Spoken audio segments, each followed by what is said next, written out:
there, again, not to bring it back to today, but, I mean, to bring listeners into context, you and I just watched a sound check. Yes.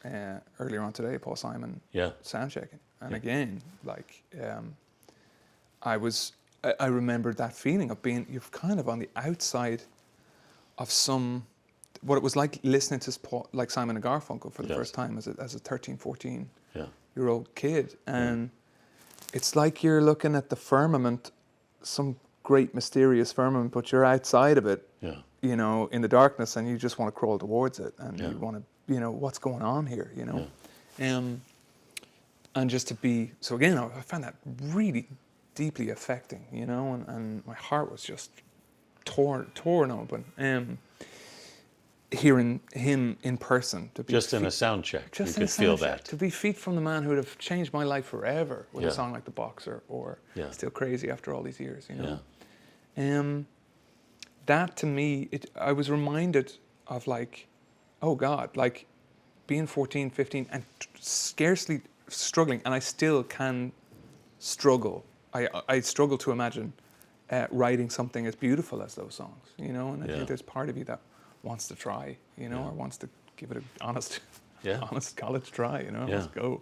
Well, when you've heard something that great, you can't help but try to reach for it. Yeah. Right? Yeah. I totally. And maybe that there is something to an artist like Paul Simon, where his work still is mysterious to me. Like, you come out of the first chorus of Still Crazy after all these years, and there's this different, it's different from the verse you heard before, you know, I'm not the kind of guy who tends to socialize. It's like, okay, there's a change up here. Yeah.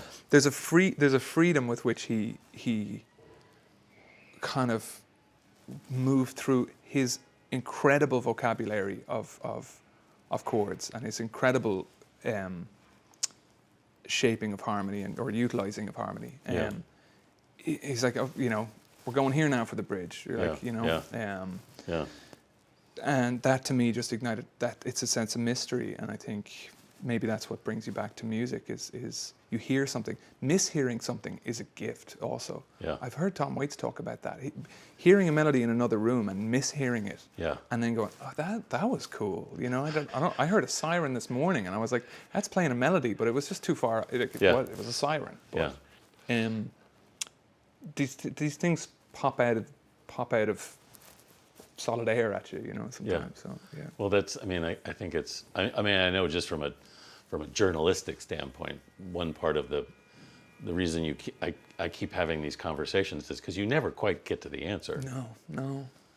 It's a gift, You can say this series of circumstances came together to create this song. Yeah. But the one time I did write a song with somebody said, oh, you wrote that song? And I said, well, I was in the room, but I don't know what happened. Yes. Yeah. You know? Yeah. Something happened. Yes. Yeah. And that is a wonderful feeling. And whatever about being on stage or the terror of eyes upon you as you recite a song that you wrote. I come back to that. Myself and Brandy Carlisle once had a conversation. It was so wonderfully comforting, just about the terror of that. And she had an insight that maybe I think a doctor had given her, that evolutionarily, really, when you think about doing live shows, there was no time in our evolution where it was a good thing that a large group of human beings were all looking at you at the same time. Like that, you were in trouble. You know, you were in danger. And that even though consciously we have an ability to go, no, this is a ritual that we do. It's okay. I stand up here and I do my thing.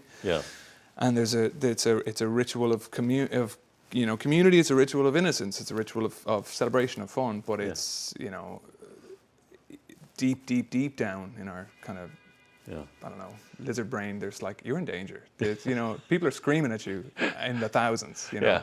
But I also think about what I remember Tony Bennett telling me the story that he had that same feeling at some point early in his career. And he said it was Sinatra who came up to him and said, these people are all here to see you. They're all behind you. They want this to go well. Yes, yeah. You know.